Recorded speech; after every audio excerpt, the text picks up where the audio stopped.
Hello everyone, good morning. দেখো আমি সকাল সকাল ইটো বাসনগুলো বাইরে বের করে নিচ্ছি।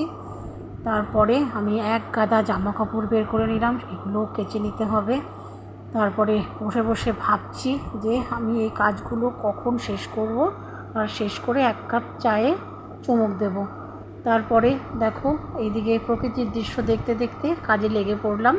এদিকে দেখছি আকাশের মুখও ভার হয়ে আসছে, তাই তাড়াতাড়ি স্নান করে ঘরে চলে এলাম।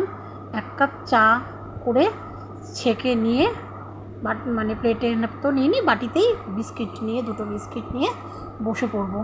বসে একটু রিল্যাক্সে চাটা খাবো, আর একটু ভাবনা চিন্তা করব যে দুপুরে কি রান্না করা যায় আর কি কাজ করতে হবে। তো চলো, আমি চায়ের কাপ হাতে নিয়ে বসে পড়েছি। টাটা।